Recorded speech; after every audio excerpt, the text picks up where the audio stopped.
මුළු විශ්වයේම තාරකා බිලියන ගණනක ආලෝකයෙන් දීප්තිමත් වෙද්දී එකම එක තරුවක්වත් නැති සම්පූර්ණයෙන්ම කළු පැහැති යෝධ මන්දාකිනියක් නොපෙනී අභ්‍යවකාශයේ සැඟවිලා තිබුණොත් කොහොමද? මේක ඇත්තටම හිතා ගන්නවත් අමාරු දෙයක්. රෑ අහස දිහා බැලුවම අපට පේන්නේ තරුම විතරයි. පොඩි කාලේ ඉඳන්ම අපි ඉගෙන ගත්තේ විශ්වය කියන්නේ තරු සහ මන්දාකිනි එකතුවක් කියලායි. ලංකාවේ අපට උනත් පැහැදිලි අහසක් තියෙන දවසට ශීරපතය ඒ කියන්නේ අපේ මන්දාකිනියේ තරුවටා යාන්තමට බලා ගන්න පුළුවන්. නමුත් මෑතකදී විද්‍යාඥයින් විසින් සොයාගත් විශේෂ දෙයකින් මන්දාකිනි ගැන අපට තිබුණු සාම්ප්‍රදායික අදහස සම්පූර්ණයෙන්ම උඩියටකුරු වුණා. එනම් එකම එක තරුවක්වත් නැති හැබැයි ප්‍රමාණයෙන් අපේ ශීරපතය වගේම ඉතාමත්ම විශාල අද්භූත මන්දාකිනියක්. විද්‍යාඥයින් මේකට නමකුත් දාලා තියෙනවා. ඒ තමයි Cloud9. මේක නම් ඇත්තටම හිතාගන්නත් අමාරු විද්‍යාත්මක සංසිද්ධියක්. මන්දාකිනියක් කිව්වම අපේ ඔළුවට එන්නේ තරු බිලියන ගණනක් එකට එකතු වෙලා කැරකෙන දීප්තිමත් සර්පිලාකාර හැඩයක් නේද? නමුත් මේ Cloud9 කියන වස්තුව ඇතුලේ කිසිම ආලෝකයක් නැහැ. දුරේක්ෂවලට ඒක පේන්නේ නිකන් හිස් අවකාශයක් වගේ. එසේනම් මුලින්ම විද්‍යාඥයින් මේක හඳුනාගත්තේ කෙසේද? ඒක ඇත්තටම වඩාත් සිත්තද ගන්නා දෙයක්. ජේම්ස් වෙබ් සහ හබල් වැනි අභ්‍යවකාශයේ තියෙන ඉතාමත්ම බලගතු දුරේක්ෂ මගින් විශ්වයේ ඈත කෙළවරවල් නිරීක්ෂණය කරද්දී තමයි විද්‍යාඥයින්ට මේ අමුතු දෙය හම්බෙන් වගේ නිරීක්ෂණය වෙලා තියෙන්නේ. එක් පැත්තකින් එන ආලෝකයේ හිස් අවකාශයක් මැදින් එද්දී අමුතු විදියට වක්‍ර වෙනවා, එහෙම නැත්නම් නැවී ගමන් කරනවා උන්ට නිරීක්ෂණය වුණා. තාරකා භෞතික විද්‍යාවට අනුව ආලෝකයේ කෙලින් ගමන් කරන දෙයක් වුණත් ප්‍රබල ගුරුත්වාකර්ෂණයක් තියෙන තැනකදී ආලෝකය නැමීමකට ලක් වෙනවා.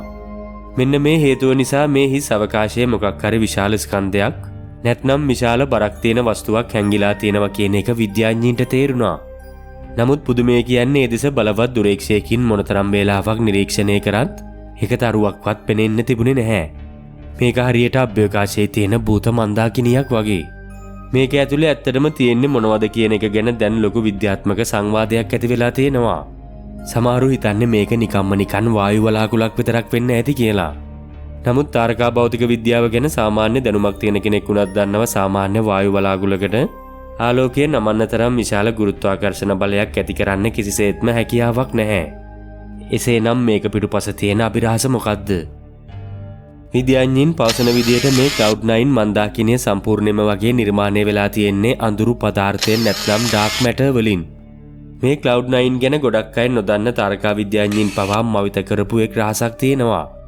කළු කුහරයක් එහෙම නැත්නම් බ්ලැක් හෝල් එකක් කියන්නේ මේ වගේම ආලෝකය උරා ගන්න අපට පෙනෙන්නේ නැති අඳුරු තැනක්. මේ කතාව හරි වුණාට Cloud9 කියන්නේ මහා දැවැන්ත කළු කුහරයක් නොවේ. කළු කුහරයක් කරන්නේ Taman ළඟට එන ඕනෑම වස්තුවක් හෝ ආලෝකයක් ගිලලා විනාශ කරන එක. නමුත් මේ භූත මන්දාකිනිය එහෙම කරන්නේ නැහැ. මේක ඇතුලේ කිසිම විනාශකාරී මධ්‍යස්ථානයක් නැහැ. මේක නිකන් නිදහසේ පාවෙන අති විශාල ගුරුත්වාකර්ෂණ ශේෂ්ත්‍රයක් විතරයි. තවත් විශේෂම දෙයක් තියෙනවා. සාමාන්‍යයෙන් අපට නොපෙනෙන අඳුරු පදාර්ථ සොයාගන්න විද්‍යාඥයින් පාවිච්චි කරන්න වෙනත් තරුවල චලිතය. නමුත් මේ වස්තුවේ එකම එක තරුවක්වත් නැති නිසා සාම්ප්‍රදායික ක්‍රමවලින් මේකේ බරමනින්න විද්‍යාඥයින්ට බැරි වුණා. තාරකා විද්‍යාඥයින් මේ සඳහා පාවිච්චි කළේ ග්‍රැවිටේෂනල් ලෙන්සින් කියන අතිශය සංකීර්ණ ක්‍රමයයි. මේ මන්දාකිනිය පිටුපස තියෙන වෙනත් ඈත මන්දාකිනිවල ආලෝකයේ මේ හිස් අවකාශය නිසා මිරිඟුවක් වගේ වක්‍ර වෙලා පෙනෙන හැටි ගණනය කිරීමෙන් තමයි මෙහි ස්කන්ධය මැනලා තියෙන්නේ. මේ Cloud9 කියන්නේ මිනිස් ඇසට හෝ සාමාන්‍ය කැමරාවකට කවදාවත් හසු නොවන විශ්වයේ රඳවා තබා ගැනීමේ බලය ප්‍රායෝගිකව ඔප්පු කරපු පළමු ජීවමාන සාක්ෂියයි. විශ්වයේ අපට පෙනෙන හැම දෙයකටම වඩා අපට නොපෙනෙන මේ අඳුරු පදාර්ථය ප්‍රමාණයෙන් වැඩි. මේකෙන් කියන්නේ අපි දන්නා විශ්වයේ වැඩිපුරම හැදිලා තියෙන අඳුරු පදාර්ථ වලින් කියන එකයි. නමුත් මේ වෙනකන්ම අපි හිතුවේ අඳුරු පදාර්ථය කියන්නේ සාමාන්‍ය මන්දාකිනි වටේ තියෙන ඒවා එකට රඳවා තබා ගන්න උදව් වෙන දෙයක් විතරයි කියලා. නමුත් Cloud9 සොයා ගැනීමත් එක්කේ මතය සම්පූර්ණයෙන්ම වෙනස් වුණා. මොකද මේක තරු කිසිවක් නැතිව තනිව පවතින අඳුරු පදාර්ථයෙන් පමණක් හැදුණු මන්දාකිනියක්. විශ්වයේ ආරම්භයේ ඉඳන්ම අපේ අස්පනා පිටම අපට නොපෙනී මේ වගේ වස්තුන් මොනතරම් නම් තියෙන්නේ නැද්ද කියලා හිතනකොටත් හිතට මහා බයක් දැනෙනවා. මේ වගේ අතිශය දුර්ලභ සහ විස්මයජනක තොරතුරු සොයන්න ඔබත් කැමති ඇති. දැන් අපි මේකේ විද්‍යාත්මක පැත්ත තවත් ගැඹුරට විග්‍රහ කරලා බලමු. සාමාන්‍යයෙන් මන්දාකිනියක් බිහි වෙද්දී මුලින්ම ඇති වෙන්නේ වායු සහ දුහුවිලි වලාකුළු. මේකෙන් පස්සේ ගුරුත්වාකර්ෂණය නිසා මේවා එකතු වෙලා තෙරපිලා අධික උෂ්ණත්වයක් ඇති වෙලා තමයි තාරකාවන් හටගන්නේ. නමුත් පේන විදියට Cloud9 නීදී ඒ ක්‍රියාවලිය අතරමඟදී නැවතිලා වගේ. තාරකාවන් හැදෙන්න අවශ්‍ය කරන හයිඩ්‍රජන් වැනි වායුන් එතන ඕනෑ තරම් තියෙනවා. නමුත් මොකක් හරි හේතුවක් නිසා ඒ වායුන් එකතු වෙලා තරු හැදීමේ ක්‍රියාවලිය ආරම්භ වෙලා නැහැ. තේරෙන විදියට සරලවම කිව්වොත් මේක හරියට ඉන්ධන සහ ඔක්සිජන් ඔක්කොම තියෙද්දිත් පත්තු නොවී තියෙන ගිනි කූරක් වගේ. විද්‍යාඥයින් මේක හඳුන්වන්නේ විශ්වයේ මුල් අවධියේ ඉඳන්ම ඉතුරු වුණු කොස්මික් රෙලික් නැත්තම් පෞරාණික අවශේෂයක් විදියට. දැන් පෙනී යන විදියට බිග් බෑන් යනුවෙන් හඳුන්වන මහා පිපිරුමෙන් පස්සේ විශ්වය හැඩගැසෙද්දී සමහර කොටස් වලට තරු බිහි කිරීමේ හැකියාවක් ලැබිලා නැහැ. Cloud9 කියන්නේ අන්න ඒ වගේ අසාර්ථක වුණු නැත්තම් අතරමඟ නැවතුණු මන්දාකිනි පරිණාමයක ප්‍රතිඵලයක්.